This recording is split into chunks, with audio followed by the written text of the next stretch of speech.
안녕하세요. 티거쌤입니다. 오늘은 티거쌤이랑요, 짐볼 디스크 피구 규칙에 대해서 알아볼 거예요. 이 짐볼 디스크 피구는요, 여러분이 기존에 아는 피구에 공만 바꾼 거예요. 공을 짐볼과 플라잉 디스크가 두 개가 동시에 들어가서 피구 경기를 하는 겁니다.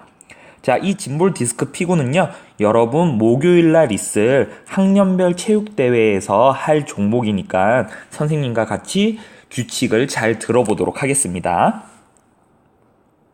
자, 우선 짐볼 디스크 피구 경기 시간부터 알려주도록 할게요. 경기 시간은요, 학급별 리그전으로 운영이 됩니다. 네, 토너먼트전 아니에요. 리그전으로 한 학급이 다른 반 친구들이랑 모두 다 경기할 수 있게끔 리그전으로 운영이 될 거예요.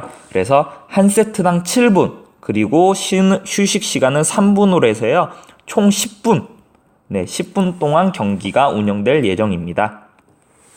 만약 한 세트 7분이 끝나기 전에 모든 인원이 아웃되었을 때는 자동으로 경기가 종료돼요. 자, 하지만 다른 경기장에서 아직 경기가 진행되고 있으므로 여러분은 10분이 되어야지 다른 경기장으로 이동할 수 있습니다. 자, 그래서 경기장은 총 3개를 운동장에 그려놓을 거예요. 그래서 여러분들은 정해진 순서에 맞게끔 학급끼리 경기를 진행하면 되겠습니다. 자, 그러면 짐볼 디스크 피구의 경기장 모습을 한번 살펴볼게요. 이 경기장 모습은요, 실제 정식 피구장 모습이에요. 우리가 알고 있는 피구 경기장이랑 조금 다르죠? 자, 다른 부분은 아마 여기 밖에 있는 외야 선이 여러분한테 좀 새로울 거예요. 네, 이 부분에 대해서 좀 설명하도록 할게요. 자, 우선 경기장은 크게 두 부분으로 나누어집니다. 여기 안쪽에 있는 내야, 그리고 여기 바깥에 있는 외야로 구성되어 있습니다. 네, 그래서 여기 내야에 있는 사람들을 내야수라고 하고요. 외야에 있는 사람들을 외야수라고 부를 거예요. 이해됐나요? 네, 넘어갈게요. 자, 그럼 규칙에 대해서 하나씩 한번 살펴봅시다. 우선 한 팀의 인원은 한 반으로 할 거예요. 만약 인원이 다른 경우에는요, 인원이 적은 반의 목숨을 차이 나는 만큼 더해서 경기를 할 겁니다. 예를 들어서 1반에 학생 수가 26명이고요. 3반에 학생 수가 25명이면 3반 친구들에게 목숨 하나를 주고 경기를 시작한다는 얘기예요. 네, 그리고요, 두 번째, 경기는 각 학급 회장이 가위바위보를 통해 공의 종류를 정한 후 시작을 할 거예요.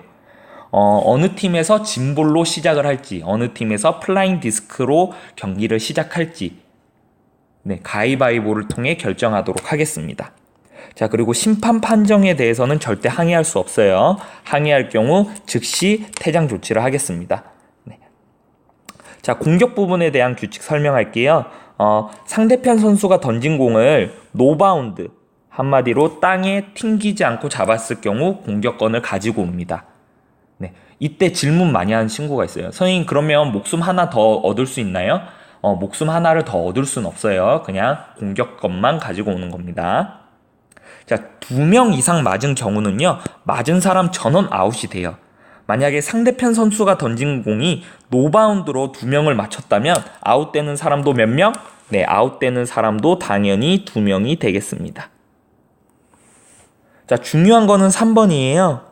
네, 공격자는 얼굴과 머리 높이로 공격해서는 안 됩니다. 맞았을 경우라도 아웃되지 않으며 공격권을 상대팀에게 넘겨주게 돼요.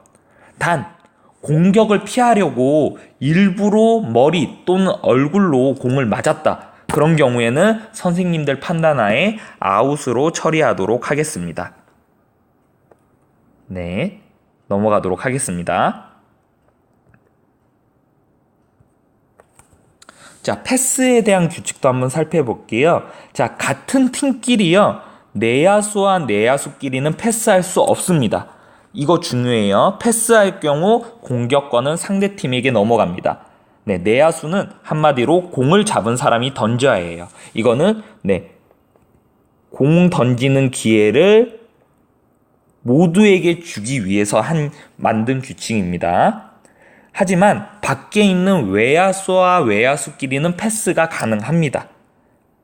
하지만 패스는요, 4번까지만 할 수 있으며 5번 이상 했을 경우 공격권이 상대방에게 넘어가게 됩니다.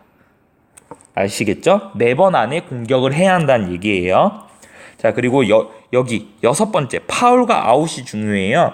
자, 내야수가 던진 공이 직접 반대편 코트 밖으로 나간 경우에는 상대방의 내야볼이 됩니다. 외야수가 던진 공이 직접 반대편 코트 밖으로 나간 경우에는 외야볼이 됩니다. 자, 이거는 우리 경기장 보면서 선생님이 하나씩 설명하도록 할게요. 자, 우선 여러분이 경기를 할 거예요. 그렇죠? 그래서 여기 있는 친구가 공을 던졌어요. 자, 공을 던졌는데 이렇게 해서 공이 밖으로 나간 거예요. 외야 밖까지 나간 거예요. 이런 경우에는 공격권이 반대로 넘어간다는 이야기입니다.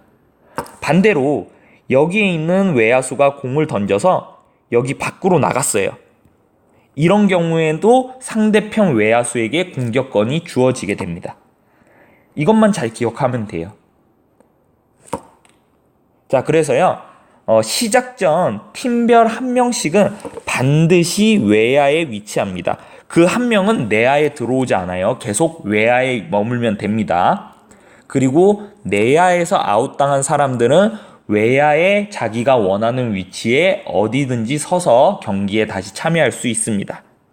네, 가장 중요한 거는요, 다치지 않고 친구에게 화내지 않고 정정당당하게 즐겁게 피구를 하도록 합시다. 자, 규칙도 알았으니 어서 나가서 짐볼 디스크를 하면 좋겠죠. 네, 하지만 규칙보다 아까 전에도 얘기했듯이 더 중요한 것은 여러분의 안전입니다. 무리하게 짐볼과 플라잉 디스크를 던지려고 해서 팔이 다치거나 아니면 잡을 수 없는 공을 억지로 잡으려다가 크게 다치지 않도록 여러분이 안전하게 짐볼 디스크 피구를 했으면 좋겠습니다. 네, 오늘의 티거쌤의 짐볼 디스크 피구 규칙 설명은 여기서 마치도록 할게요. 질문 있는 사람은 선생님한테 질문을 직접 해주면 좋겠습니다. 그러면 여러분 모두 안녕!